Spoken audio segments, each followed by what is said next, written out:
So my first reaction to this was use time tracking. That's a simple solution. If I don't feel like they're productive or they're not working, then make them track their time and make them prove that they're working. You can use TimeProof or Hubstaff, or actually years ago we used Rescue Time, which I don't even think exists anymore. But that was my first reaction, was track the time. Did it work? No, it didn't work. Why? Well, there's a bunch of reasons why. Welcome to the Secret Sauce of Outsourcing podcast that's dedicated to making you better outsourcing to the Philippines. This is episode 466, explaining when VA productivity declines. Look, this is a real problem. It may or may not have happened to you. It has happened to me. It's happened to me multiple times. Occasionally I get emails from people saying, oh, my VA's productivity has declined. What do we do? I want to explain the situation today. So this can be amazing. It can be so dang good. I am 20 years into this, of having a team in the Philippines who works for me. I don't have people in the US who work for me. I run an 8-figure business. It's completely reasonable to have people in the Philippines doing almost everything for you in your business. Hire someone. If you're concerned about their productivity declining as your problem, you first need to hire someone and see what happens, because most of the time it works really well. And then, there's some management stuff that you can do that will help maintain productivity. Let's get into that. All right, so here's the situation. You just went through Onlinejobs.ph, you posted your job, you interviewed, you ended up finding someone amazing. You've hired them, you've been working with them for 3 weeks. It has been so great. They've gone above and beyond, they've exceeded your expectations. And then one day you notice, well, they didn't do as much today, but okay, fine. And the next day you notice, well, they kind of didn't do as much today, but they were so good for those 3 weeks. Maybe they're just having bad days. You're 4, 5, 6 weeks in and you've noticed this just isn't right. Like they're not right. They're not doing what I thought they would. They're not doing what I know they're capable of because I saw it for the first 3 weeks. And you're getting frustrated. They're starting to make mistakes. You're correcting them. They are being careless or lazy. They're not getting it done right. They're not doing as much. They're making simple grammar mistakes. And you feel like they're just not putting in the time or the effort that they should be. And maybe you feel like they have gotten another job and they're giving you 50% of their effort and that other job 50% of their effort. And this just isn't what you had hoped it would be.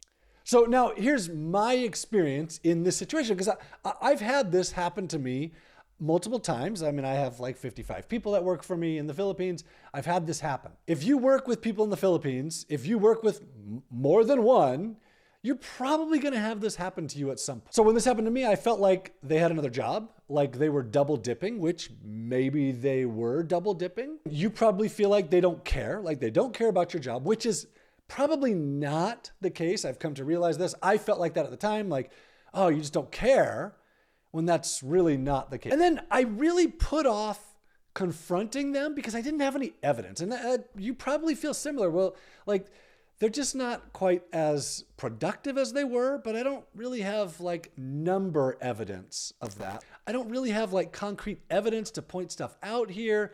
So what do? I don't want to confront them because I just don't have proof. At least nothing concrete. All I have is just a feeling that things aren't right. So this is where I was, and let me tell you what I did and what has worked and what hasn't worked. So my very first reaction to this was, well, if this is how things are going to be, then we'll just use time tracking. Like if I feel like you're not putting in the time, then I'll just make you prove that you are or aren't by tracking time. I mean, that's pretty simple. If you're tracking your time and you track 40 hours a week, then you put in 40 hours a week. If you track 35, then you only put in 35. And there's a lot of different time trackers. This is why we have one at Onlinejobs.ph called TimeProof, and it's available in your account. It's available even if you're on a free subscription, you can still use it. Or you can use like Hubstaff or Time Doctor, or back in the day, what we used originally was Rescue Time. Did it work? No, it didn't work, which that's the real rub here is, did it work? No, it didn't work at all. Did it improve things? No, it didn't improve things. Actually, it just kind of made it work. And here's what I found. So when you use a time tracker, it creates an adversarial relationship between you and them. And Filipinos do not work well in an adversarial relationship. They work well on trust. It says, I don't trust you, And if you want to work for me, I don't care if you think that I trust you or not.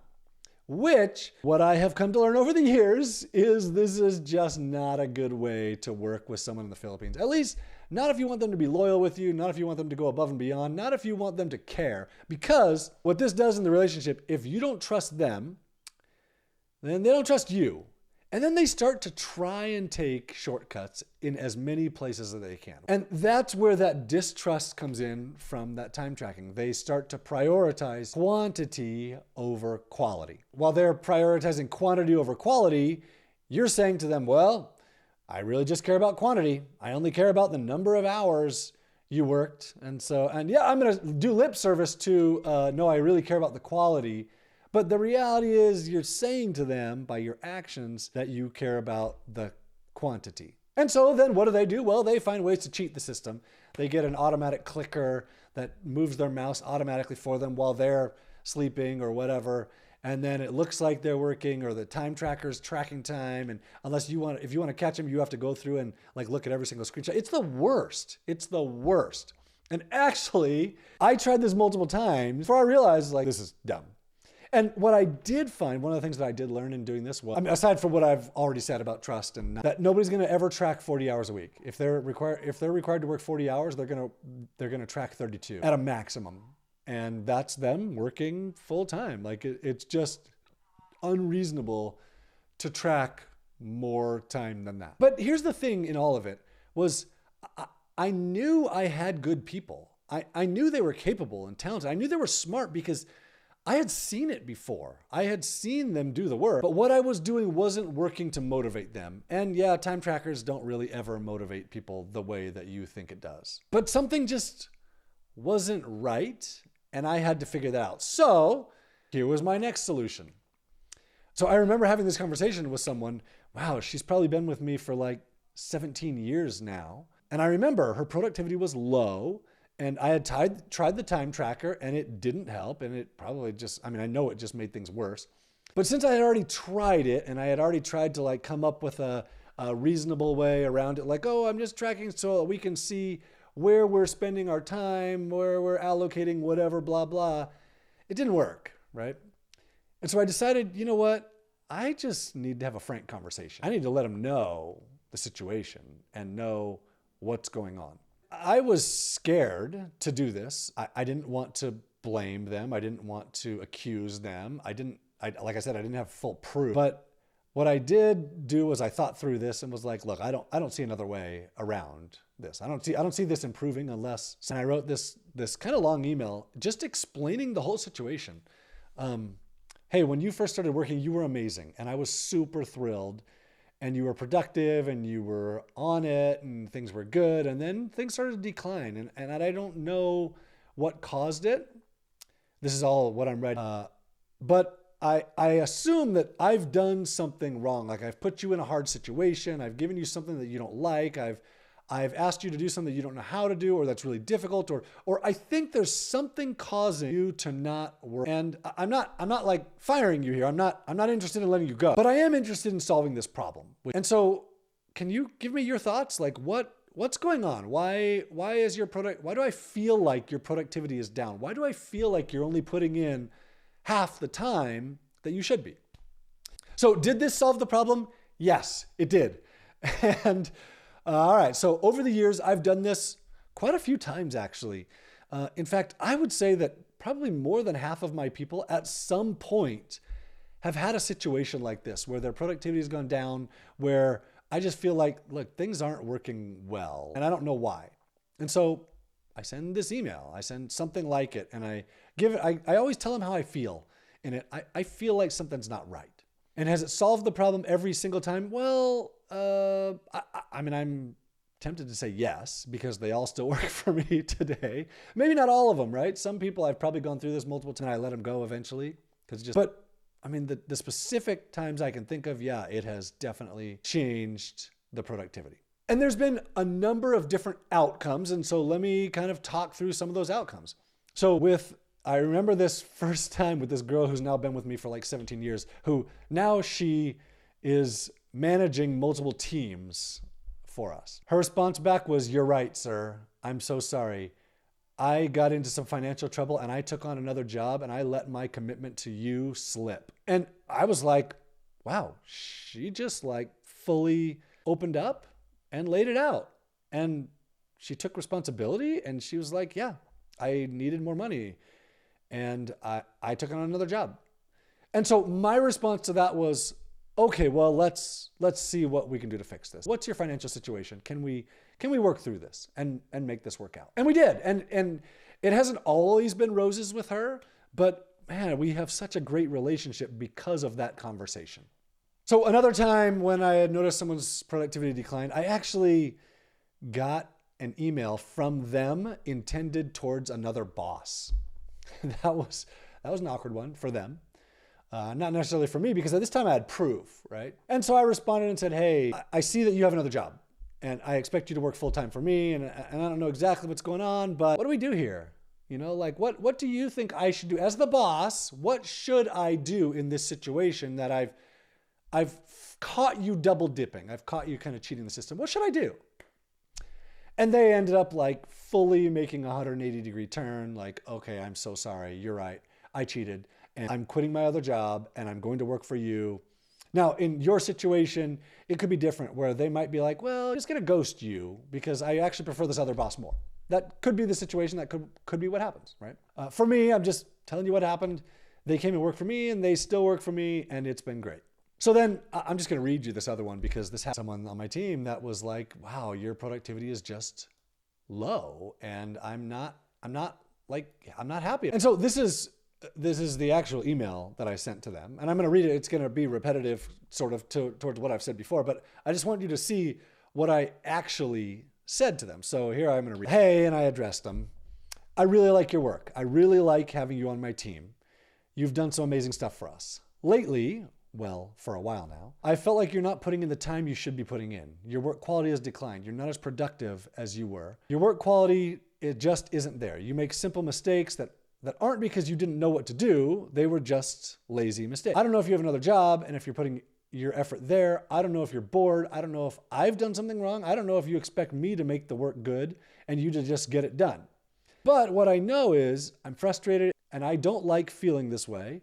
And I want this to work out with you so you have a long-term job with us. I really want you to continue working with us, but the way it's going right now just isn't working. So can you be honest with me? Are you bored with your work? Do you dislike your job?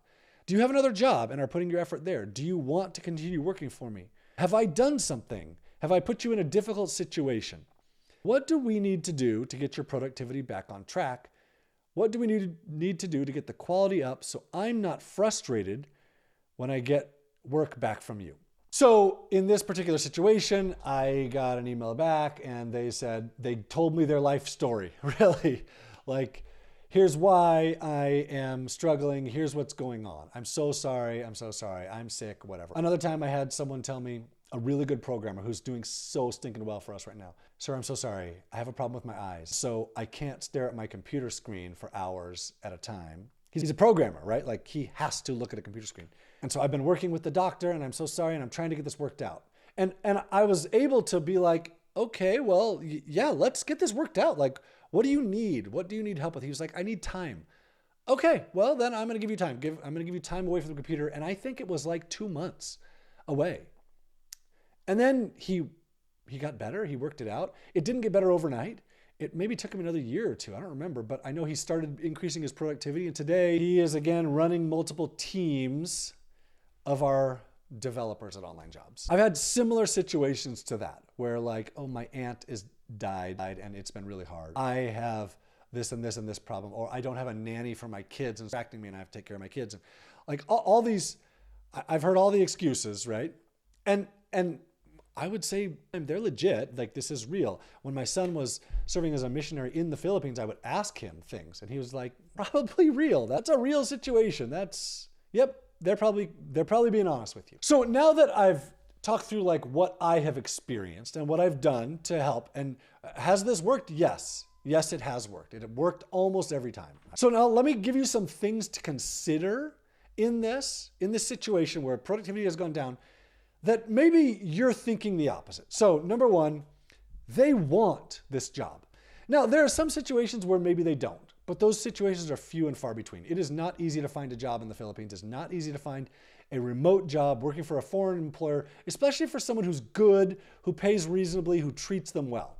It's not easy. And for them to lose this job is really like a nightmare. In this situation, it is unlikely that they don't want the job or don't care about the job. Number two, they're probably working a lot. Most Filipinos, and when I brought this up recently with someone I was a guest on a podcast, on a Filipino podcast, I said, I recognize that most of you are working 60 hours a week. And he shook his head. And I was like, yeah? He was like, well, I am. And more. He was like, I'm working more than that. I work 70 or 80 hours a week. And so I recognize, and you should recognize, that most Filipinos, they're not working 25 hours a week and like just going and lazing on a beach. That's just not how life works in the Philippines. If they're working 40 hours a week for you, they probably, and there's a good chance, unless you're paying them really well, that they have another part-time job or another gig or something else on the side. Oh, that's the culture of the Philippines. Now, you can treat people well and they don't have to do that. You can pay them well and they don't have to do that. And you can encourage them to not do that. And especially if they trust you. I mean, I would say that 2/3 of my people only have one job, just with me, working 40 hours a week. And their lives are better because of it. Now, maybe not 2/3, maybe 3/4, maybe only half. I don't know, right? It's really hard to know. But just recognize that life in the Philippines is hard and they're working a lot. Next, recognize, and this is something that took me a long time to learn, was poor work is often a cultural misunderstanding. So here's what I figured out, that in the Philippines, it is the boss's job to make sure the work is done right or done well. Well, that's the opposite of what it is here in the US. And so we often assume that, it's their job to do the quality and it's my job to push quantity.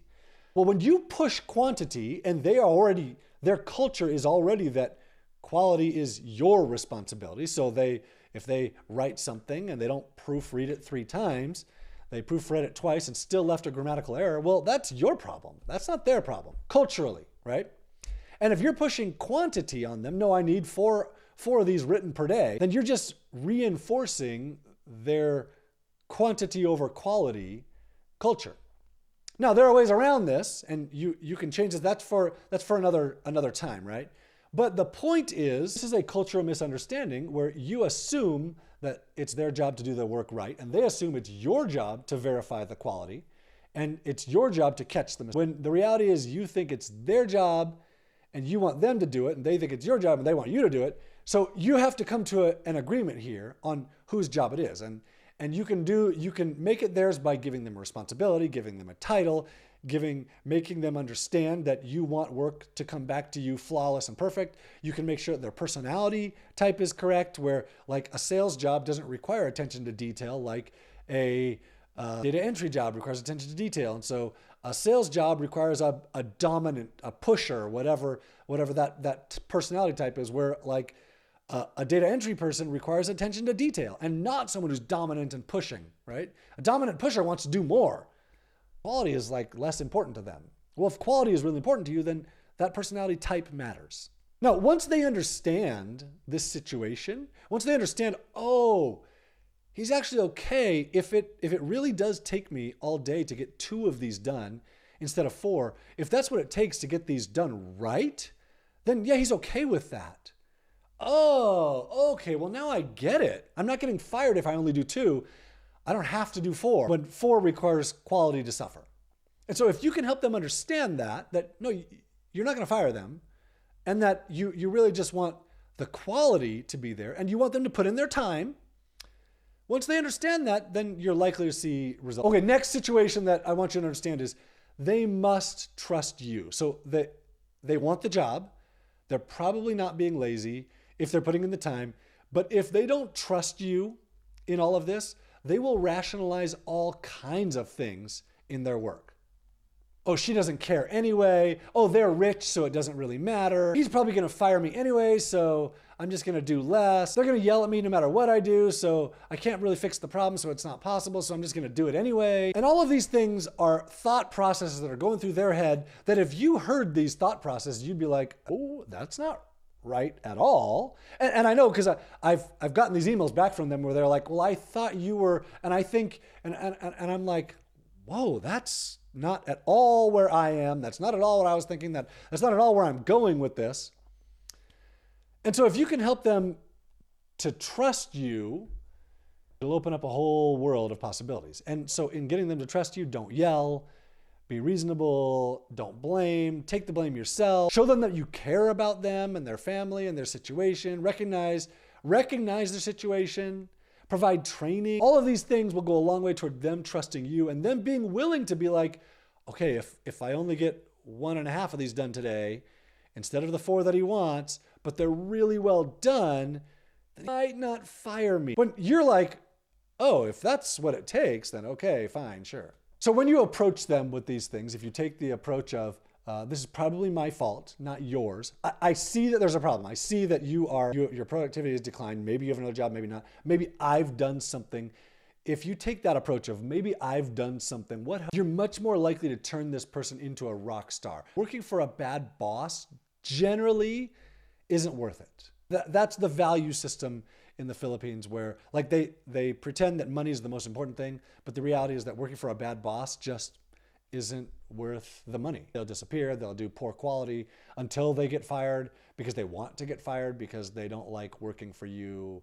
Okay, next situation that you should understand is they are scared. If something's wrong and they're scared, well, they're unlikely to start this conversation with you. So this conversation is on you to start. If you can start the conversation, they're probably likely to have the conversation as long as they trust you or they feel like it's a safe space. But it's on you to start the conversation. It's on you to be honest with them because they feel like they can't start that conversation. They can't tell you something's wrong. They feel like it's inappropriate to approach their boss with like, hey, I don't understand your training here. I don't understand what you're asking for me to do. And that's why I'm not doing anything. You have to start the conversation because they're scared too.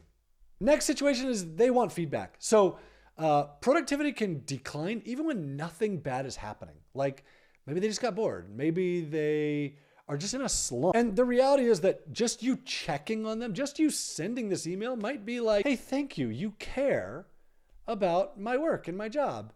Where you're like, oh, I don't want them to think I don't care. And if I send this, then maybe they think I don't care. But this shows them that you do care, that you care about them, that you care about their relationship, that you care about their job. And it might just be like a kick out of a situation, out of a slump, or out of getting fixated on something small. It might just be exactly what they need to move on or to make you aware of a problem that you can help them move on where they couldn't otherwise. So feedback it's a really important part of this work cycle and this work relationship with them. Last thing, an online job is a dream job. And I've already mentioned this, but look, it's not the case for everybody that's a dream job, but for most people in the Philippines, it is. And when they get that job and it's for someone who cares about them, who treats them well, as long as it's within their cultural framework of like what they're allowed to do. And most people are good. Yes, there's some bad apples in there. Usually those bad apples are at the higher end of the pay scale, which is surprising. You'd think, oh, if I pay more, I'm going to get better. No, actually, it's the people who have figured out how to get a job for a foreign boss. It's the people who have figured out exactly how to say the right things to someone to get them to hire them at the upper end of the pay scale because you're just like, oh, I don't really care. I just want to pay more. I don't want to do the work. I just want to pay. When you get the bad apples, generally, right? Not always, but that's generally it. But most people, look, they have a hard time getting a job in the first place. They have if they get fired, they don't have another job. And they just want to do honest work for honest pay. Usually there's some situation causing this work. If you approach it, it's likely that you'll find the solution and you'll be like, wow, that was so easy. I can't believe I waited 4 weeks to say something. And really, this was something that I had to solve for them anyway. So I hope this is helpful to you. I actually have a couple notes here as I finish. Don't overpay. Overpaying causes a bad situation. Don't underpay. Underpaying is unethical. And I know I'm asking you to like a fine line, even though it's not that fine of a line. And at Onlinejobs.ph/salary, we have a whole guide on paying. And then recognize they want to be proud of their work. They want to be part of something good. They don't want to just be a data entry monkey. They want to contribute. They want to be important. They want to feel important. If productivity is down, there's almost always a reason, and you can find that reason, and usually you can solve it.